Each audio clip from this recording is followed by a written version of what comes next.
त्यांचा मृत्यू झाल्यानंतर राष्ट्रपतींकडून देखील शोक व्यक्त केला जातोय। बारामतीमधील विमान दुर्घटनेत महाराष्ट्राचे उपमुख्यमंत्री अजित पवार यांच्यासह 5 जणांचा मृत्यू झाला। ही अत्यंत दुःखद बातमी।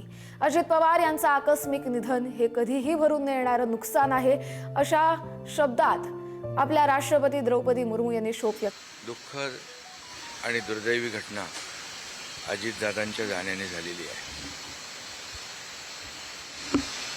खरं म्हणजे अजितदादा गेले अनेक वर्ष या महाराष्ट्राच्या राजकारणात नेतृत्व करत होते आणि अतिशय परखड स्पष्ट वक्तेपणा आणि प्रशासनावर असलेली त्यांची पकड आपण पाहिलेली आहे। प्रत्येक गोष्टीचा त्यांना बारीक अभ्यास करून बोलण्याची सवय होती आणि परखड स्पष्ट वक्तेपणा, निर्भीड, रोखठोक बोलणारे असले तरीसुद्धा त्याला चूक म्हणणारे असले तरीसुद्धा अतिशय मनाने ते निर्मळ होते। याचा अनुभव मी स्वतः घेतलेला आहे। त्यांच्यासोबत मी मंत्रिमंडळात देखील काम केलं। मी मुख्यमंत्री असताना त्यांनी उपमुख्यमंत्री म्हणून देखील काम केलं आणि जेव्हा मुख्यमंत्री मी असताना मुख्यमंत्री माझी लाडकी बहीण योजना किंबहुना इतरही योजना जेव्हा आम्ही सुरू केल्या तेव्हा आर्थिक जे काही घडी आहे किंवा आर्थिक तरतूद जी आहे ती अतिशय उत्तमपणे त्यांनी त्यावेळेस केली आणि याचा अनुभव मला आहे। आणि एकदा करायचं ठरवलं की ते अजितदादा करायचे। करतो, बघतो, पाहतो असे शब्द त्यांच्या डिक्शनरीत नव्हते। व्हायचं असेल ते तात्काळ करायचे, नसेल त्याला नाही म्हणायचं। असा स्पष्ट वक्तेपणा या महाराष्ट्राने पाहिलेला आहे। मी असेन, मुख्यमंत्री देवेंद्रजी असतील, अजितदादा असतील, आम्ही टीम म्हणून काम केलं, टीम म्हणून काम करतो। आमच्या वेळाही कामाच्या वेगवेगळ्या, आम्ही पहाटे उशिरापर्यंत काम करतो, अजितदादा पहाटे लवकर काम सुरू करतात, देवेंद्रजी दिवसभर काम करतात आणि अजितदादांनी 6-6 वाजता देखील अपॉइंटमेंट दिलेल्या अधिकाऱ्यांनी आणि लोकप्रतिनिधींनी पाहिलेल्या आहेत। अतिशय वेळेचं महत्त्व आणि वेळेचं भान ठेवणारा नेता हरपलेला आहे। खरं म्हणजे काल परवाच आमची एका कार्यक्रमामध्ये भेट झाली। सरन्यायाधीश आपले भारताचे मुंबईत आले होते आणि ते येण्यापूर्वी आम्ही तिथंच एका चेंबरमध्ये बसलो होतो आणि त्यावेळेस झालेल्या चर्चा, गप्पा गोष्टी, आजही सकाळी जेव्हा मला त्यांची ही घटना कळली तेव्हा तेच समोर त्याच आठवणी काल परवाच्या येऊ लागल्या। खरं म्हणजे माझ्यापेक्षा ते राजकारणात देखील अनुभवी नेते, गेले अनेक वर्षापासूनचा त्यांचा अनुभव, वयाने देखील माझ्यापेक्षा ते मोठे होते माझ्या आणि अनुभवाने देखील, आणि म्हणून त्यांना राज्यातल्या अनेक विषयांचा गाढा अभ्यास होता, अनेक विभाग त्यांनी हाताळले होते, याचा राज्याला फायदा होत होता। मंत्रिमंडळात देखील ज्यावेळेस काही विषय यायचे त्यावेळेस आपल्या राज्याची आर्थिक परिस्थिती अशी आहे, आपल्याला सर्वांना काटकसर करावी लागेल, असे अगदी निर्भीडपणे सांगणारे अजितदादा देखील आम्ही अनुभवलेत। शिस्तीचा नेता म्हणूनही आम्ही अनुभवलेला आहे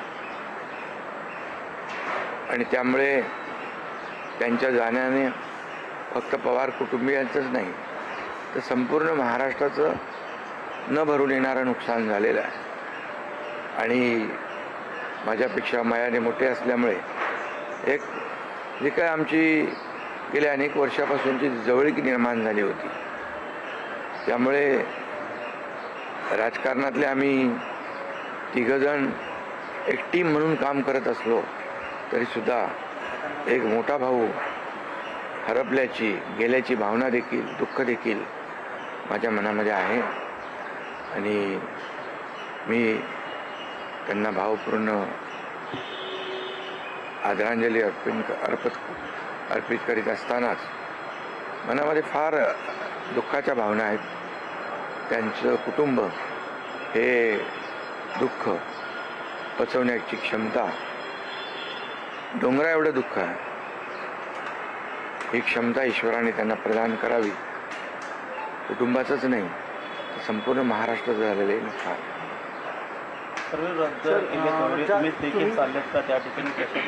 हा, मी आणि मुख्यमंत्री देखील आम्ही जातो आहे. आमचे सहकारी आमच्यातून गेलेत, त्याचं दुःख आहे. म्हणजे सभा होत्या त्याही आज आम्ही रद्द केलेल्या आहे. सर, एक विचार असं वाटतं की तुम्ही याला उल्लेख केला की 2 दिवसांपूर्वी त्यांच्या जवळपास 1-1.5 तास तुम्ही बसलेले होतात, दोघंच खूप गप्पा झाल्या त्या चेंबरमध्ये. असं काही एक त्यांच्या किंवा मंत्रिमंडळ देखील असताना अशी काही त्यांची इच्छा, एखादी योजना किंवा एखादं त्यांना करायचं होतं की तुमच्याशी त्यांनी शेअर केली, आपण हे करूया मिळून महाराष्ट्रासाठी, असं काही? नाही, आम्ही आतापर्यंत एकत्र जेव्हा तेही उपमुख्यमंत्री होते तेव्हा मी मंत्रिमंडळात होतो. मी मुख्यमंत्री असतानाही उपमुख्यमंत्री होते. आता देवेंद्रजी मुख्यमंत्री आहेत. आम्ही जे काही निर्णय आम्ही घ्यायचो ते निर्णय मिळूनच घ्यायचो आणि मग एकदा एखादी सूचना आली की मग त्याला तिघांनी बळ देऊन ते पूर्ण करायचं. अजितदादा देखील एकदा कधी कधी असंही म्हणायचे की आपली आर्थिक आता आपली जी काही अर्थव्यवस्था महाराष्ट्राची आहे, काही नवीन योजना केल्यामुळे आपल्याला काटकसर करावी लागेल, पण जेव्हा काही निर्णय आपल्याला घ्यावेच लागतील त्यावेळेस मात्र ते मागे हटत नव्हते आणि याचा अनुभव देखील आम्ही घेतलेला आहे. न भरून निघणारी पोकळी सातारा असेल, पश्चिम महाराष्ट्र या ठिकाणी देखील कशा प्रकारची तुम्ही पोकळी भरून काढणार आहे? नाही, यामध्ये साताराच नाही आहे, तर त्यांचं जे असलेलं जे काही अनुभव आहे हा महाराष्ट्रासाठी होता. त्यांनी प्रतिनिधित्व केल्यामुळे मला वाटतं फार मोठं नुकसान झालेलं आहे, न भरून येणार. शेवटचा प्रश्न, जे काय जसा हा जो विमान अपघात झाला ज्या प्रकारे, काय वाटतं याची चौकशी व्हायला हवी आणि येणाऱ्या काळामध्ये असे अपघात होऊ नयेत, त्यामुळे बिलकुल याची शेवटी आमच्या सहकार्याचा जीव याच्यामध्ये गेला आहे. 6 लोक मृत्युमुखी पडलेले आहेत. त्यामुळे या विमान अपघाताची चौकशी नक्कीच व्हायला पाहिजे, नक्कीच होईल. कारण यापुढे देखील अशा प्रकारचे अपघात होता कामा नये, यासाठी हे गरजेचं आहे आणि त्यासाठी त्याची चौकशी देखील होईल. थोडक्यात हिंदीमध्ये सर क्या कहोगे, अजित पवार जी का निधन हो गया? बहुत ही आज महाराष्ट्र के लिए एक काला दिन कहूँ, एक दुर्भाग्यपूर्ण घटना कहूँ, एक दुखद घटना कहूँ, ऐसी घटना जो हर एक के एक दिल को दुखाने वाली घटना आज महाराष्ट्र में घटी है. हमारे सहयोगी अजीत दादा पवार जी का प्लेन एक्सीडेंट में दुर्दैवी मृत्यु हुई है. ये हमारे लिए बहुत ही बेहद दुखद है और महाराष्ट्र के लिए भी दुखद है, उनके परिवार के लिए तो बहुत ही दुखद है. और अजीत दादा एक स्पष्ट वक्ता के रूप में जाने जाते थे, एक रोक टोक बोलने वाले,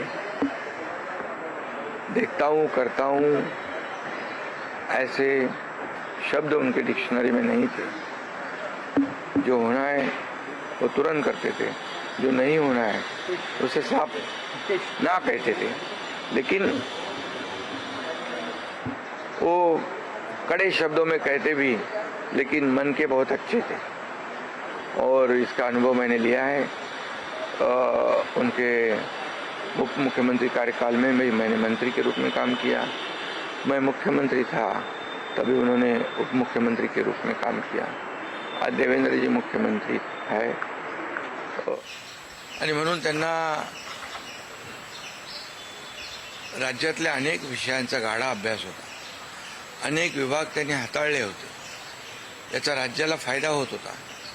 मंत्रिमंडळात देखील ज्यावेळेस काही विषय यायचे त्यावेळेस आपल्या राज्याची आर्थिक परिस्थिती अशी आहे, आपल्याला सर्वांना काटकसर करावी लागेल असे अगदी निर्भीडपणे सांगणारे अजितदादा देखील आम्ही अनुभवलेत.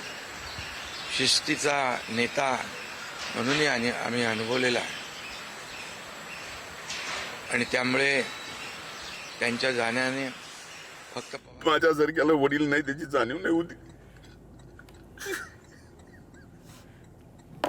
धनंजय मुंडे माजी मंत्री हे जेव्हा आपल्याला प्रतिक्रिया देत होते त्यावेळेची आपण ही दृश्य पाहतोय.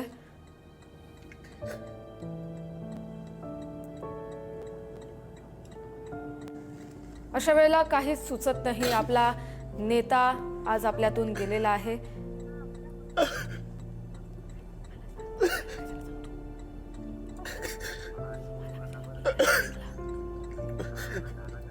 वडील गेल्यानंतर कधी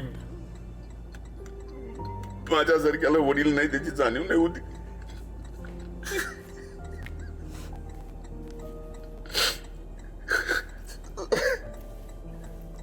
सॉरी.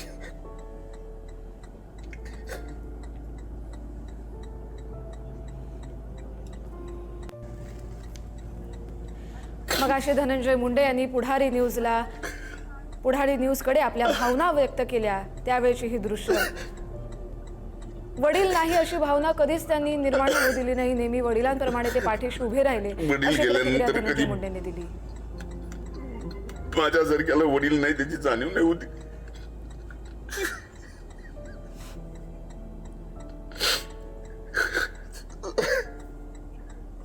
सॉरी.